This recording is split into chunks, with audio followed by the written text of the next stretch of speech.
Let me say it again and again. It's great to be in the house of the Lord because in His house, there is blessing to be received. Amen. Sige po, palakpakan po natin ang Panginoong Diyos. Hallelujah. And I'm excited to share God's Word to you today. Are you excited to hear God's Word? Amen. And ipakilala ko muna sa inyo ang aking lolo. Ano po? Sino ba yan? Si Albert Einstein, one of the greats, no po, one of the great scientists of all time. And this is what he said. Sabi niya po, the world is a dangerous place to live. Do you agree with that? No po. It's a dangerous place to live. Not because of the people who are evil, but because of the people who don't do anything about it. No. Ang mundo daw po ay masama or dangerous, mapanganib, hindi dahil sa mga taong masasama, kundi dahil sa mga taong mabubuti. Pero wala siyang ginawa. No po. Tignan mo ang katabi mo, napakabuti. Ayan, mga mabubuti yan. No? Lalo na pagtulog. No? Biro lang po yun. No? And if I could put his quote in one word, no po, pag kinatas ko po ang kanyang sinabi sa isang word, I will call this word initiative. Ano ba yung iyong initiative? Ano ba ang iyong kusa sa buhay? No? And ano ba yung kusa? No po? It is your push. It is your ambition. It is your drive in life. Yan po ang ibig sabihin po ng initiative. And if I may put it this way, what is your iPad in life? So I would be saying the word iPad again and again. And you know what I'm talking about. We will be talking about the Christian's initiative. No po. And in the Bible, marami pong mga Bible character and we will be running through a lot of them. Marami po sa Bible character na meron po silang initiative. The word initiative did not come out. The word iPad did not come out. But the word that came out was as for me. And every time that we will be reading the word as for me, ito po ang ibig sabihin niya. No? It's your iPad. It's their iPad. Ano yung kanilang push? Ano po yung kanilang ambisyon? Ano po yung kanilang drive? No po? And we will be reading a lot of verses. No po? And I hope you will ready your Bible. No po? Electronic or otherwise. And let's learn from the Word of God today. Let us pray. Heavenly Father, thank you Lord for this wonderful morning that you have given us. Salamat, nakasimba po kami sa araw na ito. At hayaan mo, Panginoong Diyos, na i-bless niyo po kami ng iyong salita ngayon. Let your blessing be upon your children today who have come to worship you in spirit and in truth. Bless us and make us a better person, Lord. And this we pray in Jesus' name. Amen and amen. Hallelujah. Hallelujah.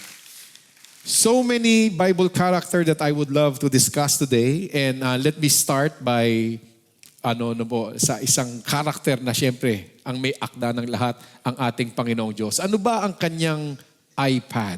Ano ba ang kanyang push? And let me read to you in Genesis chapter 17, 3-6. Then Abraham fell on his face and God talked with him saying, ito po ang sabi ng Panginoong Diyos sa kanya, as for me, behold, my covenant is with you, and you shall be a father of many nations. Ang pangalan po ni Abraham ay Abram. No po, Abram, tatay. No po, siya po isang tatay. At sabi ng Panginoong Diyos, mukhang mali. Palitan natin ang pangalan mo to Abraham, father of all nations. Kasi nung siya po ay Abram, kahit isa na anak, wala pa siya. Sabi ng Panginoong Diyos, palitan nga natin yan. At isn't it ridiculous if you are Abram, wala pa nga kahit isa, magiging father of many nation pa? Anyway, faith. He received it by faith. And let me read more. No longer shall your name be called Abram, but your name shall be Abraham, for I have made you a father of many nations. And I will make you exceedingly fruitful. Pagyayamanin kita. What is the push? What is the ambition? What is the drive of God for His people? Ang gusto ng Panginoong Diyos ay pagyayamanin niya ang kanyang mga anak. Gusto ng Diyos, mayaman ka. Amen ba yun? Pakisabi sa katabi mo, ang gusto ng Diyos, sabi mo sa kanya, mayaman ka. Hallelujah. May nakita ako doon, sabi niya, ha? Totoo po yan. No po? Totoo po yan. At siguro sa iba sa atin, we might have second thoughts no po, on this. Because, well, as we have read, it is for Abraham. No po? Ipinangalan po kay Abraham, Abraham, pagyayamanin kita exceedingly fruitful. And we might say, it's not for us, it's not for me, it's only for Abraham. Hindi po eh. Kasi sa Galatians, let me jump to Galatians to prove my point. In Galatians chapter 3:23, and if you are Christ, kung ikaw daw ay na kay Kristo, gusto ko lang po malaman, sino ba ho dito ang na kay Kristo? Pakitaas ang kamay. Wow, pambihira. So kasali tayo rito. Ano po? Amen ba ho yun? And if you are Christ or in Christ, then you are Abraham's seed. Ikaw ay binhi ni Abraham and heir according to the promise. Yung naipangako kay Abraham na pagyayamanin siya at kung ikaw ay tumanggap kay Kristo, ikaw ay takapagmana ng pangako ng Diyos at ikaw din ay pagyayamanin ng Panginoong Diyos. Amen ba ho yun? Sige nga po, palakpakan natin ang Panginoong Diyos. Ayaw ng Diyos na ang kanyang anak ay mahirap. Amen? Minsan po, meron pong mga Kristiyano, they would be claiming poverty in their life. Mahirap lang ako Mahirap lang ako. And maybe that is true for the moment, but that is not the design of God for you. Ang gusto ng Diyos ay pagyamanin ka niya. And every time we claim that we are poor, mahirap lang ako. Did you know that there is power in words? And when we keep on saying that, yun ang mangyayari talaga. Talagang yun ang mangyayari. Kasi may kapangyarihan ang salita ng tao. No? Lalo na ang kapangyarihan, ang salita ng Diyos ay may kapangyarihan. Kaya I rather claim that than say something negative. Amen ba ho yun? At ang Panginoong Diyos po, gusto niya talaga tayong pagyamanin. Amen. Sige po, palakpakan natin sandali ang Panginoon. No po? What is the common denominator between Abraham and us? When the promise was given, ano ba yung pareho? The common denominator between you, me, and Abraham would be, this is the common denominator, when the promise was given, Abraham doesn't have it yet. Can I say that again? When the promise was given, when the promise was given, Abraham, he doesn't have it yet. Now, here lies the difference between you and I and Abraham. Ito po ngayon ang diferensya. Maaaring ito ang diferensya. Abraham, though he doesn't have it, promise lang ang meron siya, he believed. Nanampalataya siya. Pagyayamanin kita, nanampalataya siya. Do you believe? Tatlo na lang ang amen. No? Do you believe? Palakpakan natin sandali ang Panginoon. Maaring naando ng diferensya. Nasusundan niyo ba ako? Abraham believed God and it was credited to him as righteousness. Sana po makuha po natin yon. Why? Because for God, God's ask for me, His push, His ambition, His drive, His iPad, is to bless His people. Pagyamanin niya ang kanyang mga tao. Ito po ang isang una, ang una na Bible character po natin. Meron pa akong isang Bible character na sikat na sikat. Ito po ay si Joshua 24, chapter 24, verse 15. Very sikat. Ito pong sinabi niya. And if it seems evil to you to serve the Lord, kung sa tingin mo ay masama, kung sa tingin mo ay masamang ibigay ang iyong buhay sa Panginoong Diyos, kung sa tingin mo ang paglilingkod sa Kanya ay abala sa buhay. Kung sa tingin mo ang paglilingkod sa Diyos ay sagabal sa iyong napaka-hectic na schedule, choose for yourself this day whom you will serve. Di mamili ka. Whether the gods which your fathers served that were on the other side of the river, or the gods of the Amorites in whose land you dwell, but as for me and my house, we will serve the Lord. Kung sa tingin mo ay abala ang paglilingkod sa Diyos, kung sa tingin mo ay mas gusto mong paglingkuran ang salapi, kung sa tingin mo mas ang priority mo ay kayamanan sa buhay, mamili ka. Pero saganang akin, sabi ni Joshua, saganang akin, ako ay maglilingkod sa Diyos. Bakit po ito nasasabi ni Joshua? Bakit ba niya ito nasasabi? Kasi nakita po ni Joshua kung paano nahati ang dagat. He saw how the Red Sea was divided. He saw how manna came down from heaven. Tinapay, umulan ng tinapay sa disyerto. Nakita niya yon. He witnessed it. When he was in the Jordan, no po, or in the promised land, or in the wilderness, should I say, no po, habang sila po ay nag-iikot doon at lulusob na po sila sa promised land, he saw how Jordan River rescinded, or paano umatras ang Jordan River paakyat para sila po ay makakatawid. Nakita niya na habang sila ay umiikot sa Jericho Wall, and with a shout, the Jericho Wall, na gano'ng mga kakapal, it has collapsed because they have faith in the Lord. And so, sabi ni Joshua, nung magtatapos na yung kanyang buhay, kayo, mamili kayo. Pero ako, saga ng akin, my initiative is to serve the Lord. My initiative is to serve me and my family is to serve God. Alam niyo po, ang mga tatay, tayo pong mga tatay, meron po tayo kanya-kanyang push. Meron po tayo kanyang ambisyon. Meron po tayong kanya-kanyang focus kung paano po natin palalakihin ang ating anak. Minsan ang push po natin sa ating anak, engineer ka. Walang masama po doon. That's very good. Gusto natin, ang push natin sa ating anak, maging doktor ka. Napakaganda po noon. Po. Kanya-kanyang pong push. Meron pong isang tatay na ang kanyang pong mga anak, ito po ang kanyang mga anak, ang isa sa mga anak niya, si Venus Williams. Wow. 7 Grand Slammer, napakagaling po sa tennis, 7 Grand Slam titles. At yung kapatid po, si Serena, wow, 23 Grand Slam. Sa totoo lang, pag ikaw ako nag-aambisyon, makapasok lang dun . Hindi pa nakapasok. Ito, or makakuha ng isang Grand Slam, wow, that would be great. Isang Grand Slam lang. Ito, 7, yung isa 23. At syempre, meron pong kinalaman ang tatay. Malaking kinalaman ang tatay dyan. At I just couldn't imagine how proud the father is sa kanyang mga anak. Hindi lang isa, 2 anak na multiple Grand Slammer. Wow, At nabasa ko po yung kanyang autobiography. Ang sabi nung tatay, he made this 78-page routine, 78 pages po, kung paano ang kanyang mga anak ay matuturoang maging magaling, maging tennis player. Hindi lang maging magaling, kung hindi mga champion pa.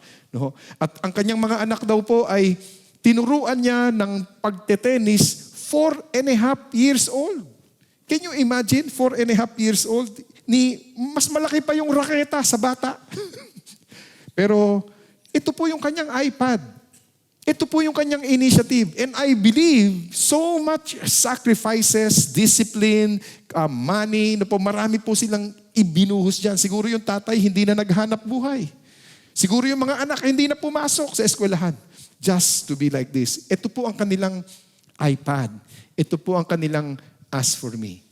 For the rest of us, maybe we cannot relate with this, sports, siguro hindi yan ang iPad ng Pilipino. Ang iPad ng Pilipino ay magkaroon ng disenteng pamilya, magkaroon ng pagkain sa ating hapagkainan. We want to provide the needs for our family. That is, I think, the iPad of the Filipino. And hindi po masama yun. Hindi po pangit yun. Yun nga lang, tignan po natin ito. Ito po ang sabi ng statistics. Every year, it is estimated that more than 1 million Filipinos live to work abroad, or 4,500 Filipinos every day. Why? Ito po yung iPad ng Pilipino .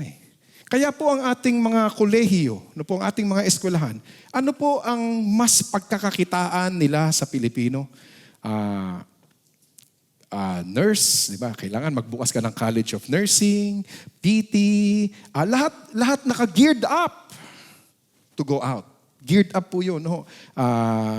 At caregiver, all geared up. Kasi yun ang kikita. Wala po sa ating, kunyari, College of Engineer lang, college para maging astronaut. Wala yatang ganun dito, astronaut. Paano astronaut? Wala tayong spaceship, hindi po yun papatok. Kailangan yung papatok, yung ililipad ka, ilalayo ka. No po? Ito po ang iPad po natin. Ho. And ang sabi po dito, no, dahil itong iPad natin, an average of 100 Filipinos are converting to Islam every day. Because if this is our iPad, no po, para kumita, para mabigyan natin ang ating pamilya, no, gagawin natin ang lahat, no po, even to change our religion. Bakit? Kasi sabi nila, if you change your religion when you're in the Middle East, you change your religion to Islam, you will have a better pay, you will have a better benefit, it would be more easy for you to come in and go out. No po? Mas mabilis po yun kasi same faith ka na sa kanila. No po? And if this is your iPad, if this is your initiative, if this is our mindset, then we will do anything just for us to have it. Kasi ito yung as for me. Na po. Ang Deuteronomy po ay, pag binasa mo po ang Deuteronomy chapter 28. Deuteronomy chapter 28, pag binasa mo po yung first portion, it talks about blessing. The latter portion, it talks about the sign of curses in the country. Ano ba ang mga senyales na ang bansa ay pinagpapala? Ano daw po ang senyales ang bansa ay wala siyang pagpapala? At babasahin ko po ang latter portion ng Deuteronomy chapter 28:32. And this is what it says. Your sons and daughters shall be given to another people, and your eyes shall look and fail with longing for all day long. Mamimiss mo sila. And there shall be no strength in your hand. It's one of the signs that a country is not blessed would be their children would be getting out of the country. Pinakita na po ni Lord John. Kaya po tayo nananalangin, Panginoon, pagpalain niyo po ang aming bansa. Kasi gusto po natin na si tatay, si nanay, ang mga anak, magkakasama po. Sasamba, sama-sama po. No? At isang solid na society mula sa maliit, smallest unit of the society would be the family, and we will grow up together. No po, na andun po yung bonding po talaga. Kaya po tayo po yung nananalangin na Born Again Pilipinas. Amen ba ho yun? Kaya ito po ang ating isinisigaw. Born Again Pilipinas para hallelujah. No po? Para hindi na po nalalayo ang ating mga anak. Ako po, may anak din po ako. No? Umuwi lang po ng gabi. Ise-cellphone mo na, anak, nasa ka na? Tama ba ho ako? Lalo na ho yun kung masakit po sa dibdib na po. So, for Joshua's ask for me is to serve God with my family. This is my push. Whatever it may be, kung ano man ang kayamanan, kung ano man ang salapi, ano man ang tawag dito, opportunity. As for me and my house, we will serve God. Bakit? Sabi ni Joshua, subok ko na to . Humahati ng dagat to . Yung sa iyo ba, humahati ng dagat? Diba? Nagpapaulan ng tinapay itong sa akin . Yan sa iyo ba, nagpapaulan ng tinapay? Subok na ni Joshua ang kanyang Panginoong Diyos. Kaya sabi niya para sa akin, hindi masasayang ang panahon ko pag naglingkod ako sa Panginoong Diyos. Amen ba ho yun? Sige nga po, palakpakan natin ang Panginoon. Hindi sayang ang panahon pag naglingkod ako sa Diyos. Ang paglilingkod ko sa Diyos ay hindi dahil sa libre lang ang oras ko. Hindi. Nakabigay ang buhay ko. Naglilingkod ako sa Diyos. Hindi nasasayang ang oras ko. As for me and my house, I will serve the Lord. Amen ba ho yun? Amen. Sige po, palakpakan natin muli ang Panginoon. No po. Then, sino pa ba ang as for me na naririto? Ang aking favorite Bible character, sino nga ba yun? Si David. No po. Ito po sa Psalm 55:16-17. This is Psalm, so he wrote this as a song, a composition. No po. At yung mga naunang naunang verses po niyan, ito po ang kanyang sabi.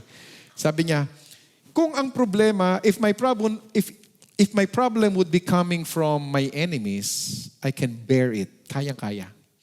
If my problem would be coming from those people who hate me, then I will just hide from them. Ganda ng pagka-English niya, no? But my problem right now is coming from those people who goes to church with me. Ang problema ko, hindi sa kaaway, ang problema ko ay hindi galing sa mga naiinis sa akin. Ang problema ko, nanggagaling doon sa mga kasama ko sumimba. Pambihira. Ibig sabihin po, ang gusto niyang ipaliwanag, ako ay na-traidor. Sabi niya, I feel betrayed. And this is what he wrote in Psalm 55, meaning to say, at this point in time, masakit ang kanyang puso. It feels bad to be betrayed. Nagunaw ang kanyang buhay, gumuho, masama ang kanyang loob. At ito ang kanyang na-compose. Ito po ang sabi niya, as for me, sa ganung kalalagayan, masama ang sitwasyon. As for me, I will call upon God and the Lord shall save me. If I feel betrayed, kung ginanito nila ako, wala na akong kaibigan, as for me, I will call upon God. Meaning to say, I will worship my God, whatever circumstances in my life. And this is what he said, evening and morning and at noon I will pray and cry aloud, and He shall hear my voice. Kung ano man ang sitwasyon ko, maganda man ang sitwasyon ni David, siya po ay magko-compose ng magandang awitin. Masama man ang sitwasyon ni David, magko-compose pa rin ng awitin na nagbibigay papuri sa Panginoong Diyos. Sa buhay po natin, pag masama po ang sitwasyon, ano ho kaya ang ating sinasabi? Tayo po ba ay nanunumbat? Tayo po ba ay naninisi? O tayo pa rin ba ay nagpupuri sa Diyos? Kung ano man po ang kalalagayan natin na hindi po natin gawa, ika nga biglang ganun ang sitwasyon natin, will we still worship and praise our God? You know, I just came from Mindanao. Kaya po medyo may sipon. No? I came from Mindanao. I traveled in Mindanao for 7 days. No po. And we have traveled 1,000, more or less 1,500 kilometers. And we have covered 2/3 of Mindanao. No po. We started from Pagadian, no po, tama ba? Pagadian, Cagayan de Oro. Then we went down to Davao, then Combal, Compostela Valley, Agusan del Sur, Butuan. Umikot po kami no po to visit our churches. And I'm so blessed to see our brethren there. And one church, in particular, ito na po yung second to the last na simbahan na nadalaw po namin. This church ay meron po siyang dating sa akin. Bakit po? Kasi siya po ay nasa Agusan del Sur at nasa Esperanza. Bakit po may dating sa akin ng Esperanza? Kasi noong 1999 po, dito po tayo nagsimula magbukas ng misyon. Ito po ang unang misyon ng ating simbahan sa Esperanza kagad, sa Caraga region. Kaya nung pagpunta ko po ron, kasi wala po siya sa itinerary ko, may binabanggit pong pangalan, it doesn't have, wala pong recall sa akin. Until I was there and I saw the word Esperanza, sabi ko, pambihira, nasa Esperanza pala ako. And naku, para po akong nasa memory lane. I want you to watch this 1-minute video of that church. And in that church, something caught my attention, a man worshiping God. Let's play this video, please.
Parang ako lang, di ba?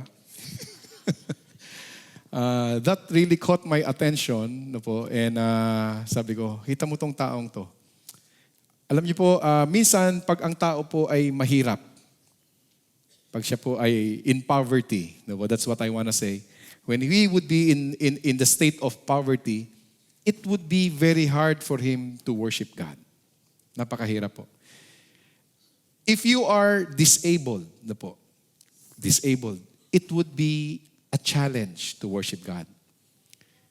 This man have both poverty and disabled. Nevertheless, walang dahilan para hindi magpuri sa Diyos. Sabi ko nga sa sarili ko habang pinapanood ko yung taong yon, binibideo ko po siya sa likod. Hindi niya alam, binibideo ko siya. Sabi ko, tignan mo nga naman tong taong to. No po. Hinahamon ng aking pananampalataya. He got poverty, he is disabled, he got both, and still he would be worshiping God. Paano kaya ho tayo yung kumpleto? Paano kaya tayo yung meron? No po, yung meron tayo na kahit konti meron, no? At buo ang ating buong katawan, no po. Ako pa kaya ang hindi papalakpak? Ako pa kaya ang hindi magpupuri sa Diyos? Ako pa kaya ang hindi sasayaw? Dinadaig naman ako nito, no po.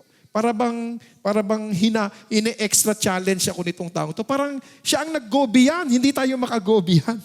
No po. At sabi ko, meron po kasing mga ibang denomination, it's not right to clap your hands to the Lord. It's not right to lift up your hands to the Lord. Sabi ko, why? Sabi ko, I want to worship God in all circumstances. Kaya pag malaya kang magpuri, ipakita mong malaya kang nagpupuri sa Panginoon. Sige po. Let's show God that we have this freedom to worship Him.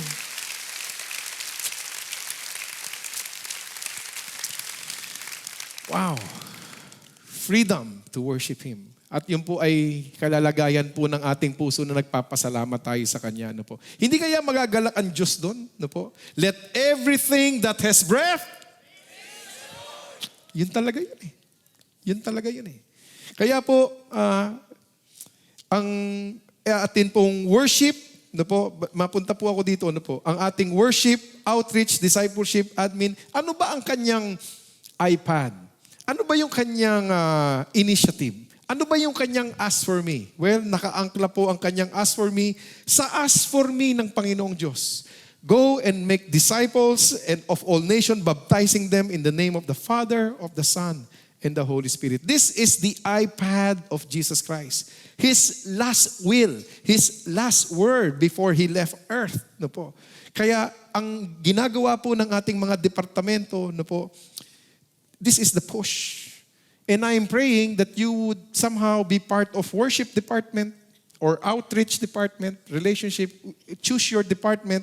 Marami pong mga ministries dyan. And all those ministries, the push, the ambition, the drive, yung gusto ng Panginoong Diyos. No po.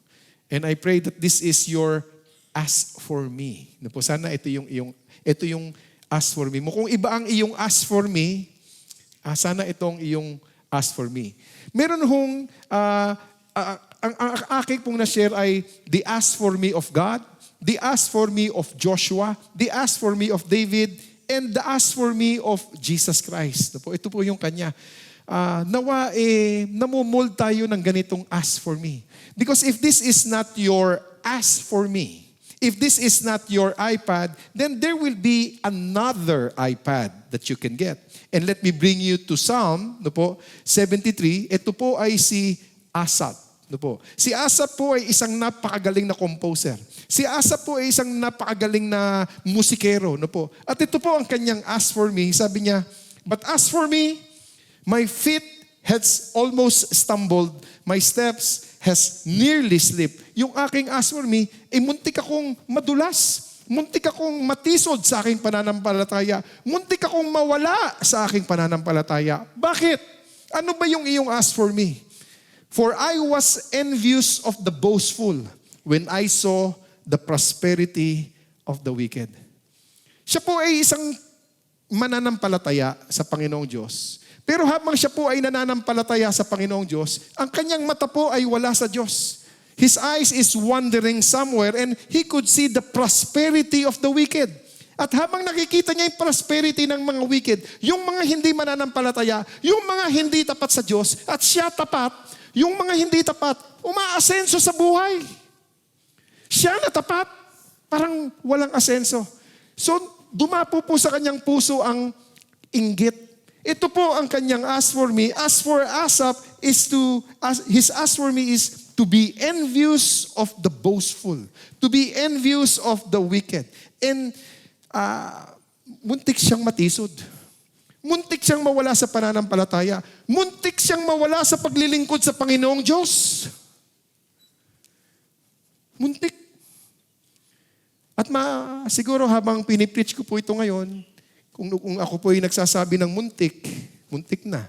He almost slipped. Kung siya po ay muntik, baka ikaw hindi muntik. Baka sa'yo naman natuluyan na.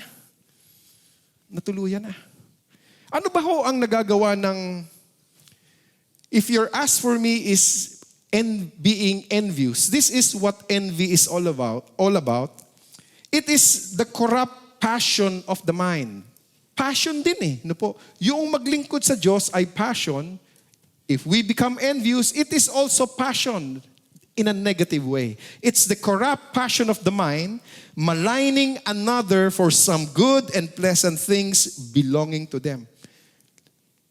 Yung mga magagandang nangyayari sa kanila, naiinggit ka, bakit wala ka nun? Hindi ka tuloy nakaka-focus sa Panginoong Diyos. Laging doon nakasilip ang iyong mata at tangay ang iyong puso. So habang lilingkod ka sa Panginoong Diyos, iba nasa isip natin. And nakakatisod. We almost slip, no po. And what would be the effect of envy? This would be some of the effects, no po, of envy. It would be irritable because you will keep on running after those things. Lagi mong hinahabol yun. Kung anong meron doon, hahabulin. Susubukan mong pantayan. Kung hindi man pantayan, susubukan mong maangatan. Gusto mo kung anong meron siya, meron ka rin. And it becomes irritable. It would be this is how they call it, it becomes a rat race. Habulan tayo. Payamanan tayo. Pasikatan tayo. Payabangan tayo. Kung anong meron ka, kaya ko rin. Habulan tayo. We become irritable. Then, we become ungrateful. Hindi mo mapasalamatan kung ano yung meron ka. Kasi doon ka lagi nakatingin. Hindi ko tuloy mapasalamatan yung pinagkaloob lang sa akin ng Panginoong Diyos. Lord, maraming salamat dito. Pagyamanin mo kung anong meron ako. Hindi ko mapasalamatan yung ginawa ng Diyos sa atin. Maring inalis ng Panginoon ang karamdaman natin. Hindi natin mapasalamatan kasi nakikita mo may pangtustos siya sa ospital. Hindi mo nakita yung pinagaling ka ng Diyos. At makapagsabi tayo, Panginoon, purihin ka. We become ungrateful, then depression, hirap niyan. Papasok na sa karamdaman, then we become unhappy. Unhappy Christian. Mananampalataya naman, kaya lang unhappy. The effect of envy. As for Asaph, sabi niya, my foot almost slipped. Buti na lang nakarecover siya. Buti na lang nakarecover siya. Meron pang isang tao, at ito ay sa New Testament, sa John chapter 19 verse 6. At ito po ay na-share ni Pastor Mar, no po, and I will not be expounding on this anymore. Si Pontius Pilate. Sabi po dito sa verse na ito in verse 6, as soon as the chief priests and their officials saw Jesus, they shouted, "Crucify! Crucify!" That is my iPad. That is my initiative. That is, as for me, crucify. But Pilate answered, "You take him and crucify him. As for me, I find no basis for a charge against him." Ano ba yung as for me ni Pilate? Ang kanyang as for me is to play safe in life. I want to play safe in life. Ayokong sumausaw dyan. Misa sa ating paglilingkod, ganun tayo, di ba? Huwag naman po kayo magagalit. Misa sa ating paglilingkod, tama na yan.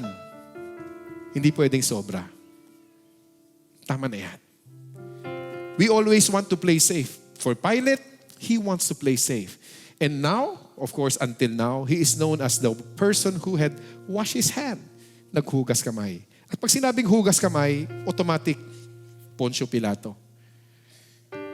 Ilang Kristiyano kaya ang magpe-play safe habang siya ay naglilingkod? Nagpe-play safe sa paglilingkod. O nakabuhos siya na naglilingkod sa kanyang Panginoong Diyos. Finally, let me just show you the as for me. And there will be more in the Bible. I just want to present these 5.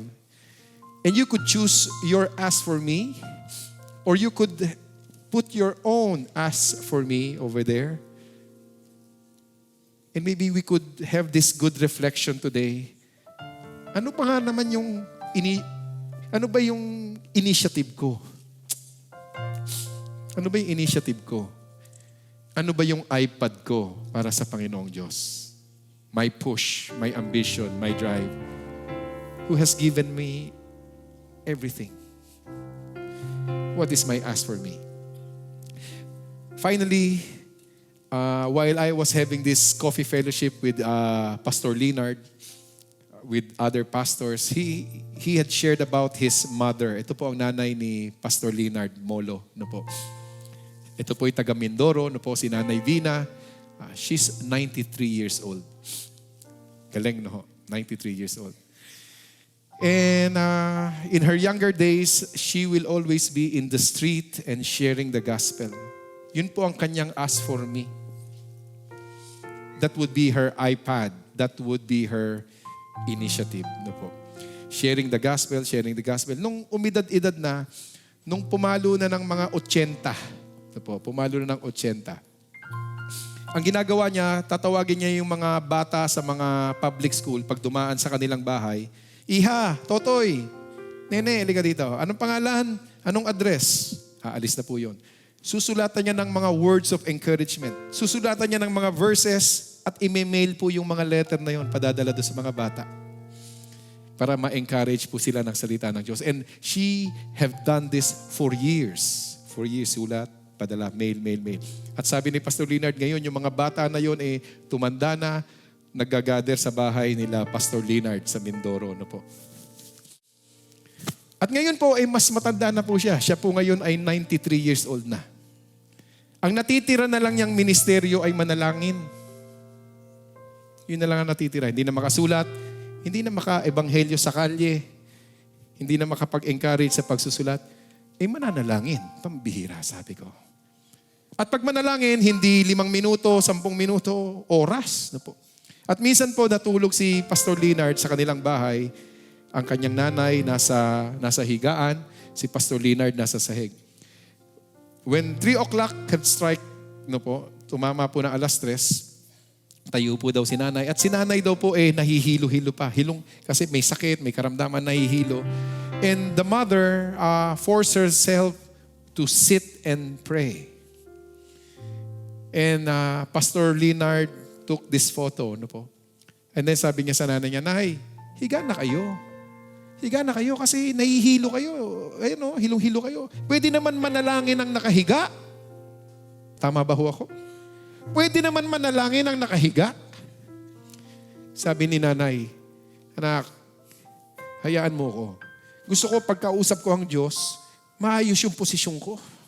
Gusto ko pagkaharap ko ang Diyos, yung karespeto yung posisyon ko kasi nire-respeto ko ang Panginoong Diyos. Hayaan mo ko manalangin ng ganito. At 93. At pag meron po palang mga ganitong magulang, sa Molo family, nakapag-produce po ng ilang pastor. Pastor Leonard and another brother of his would be pastoring a church.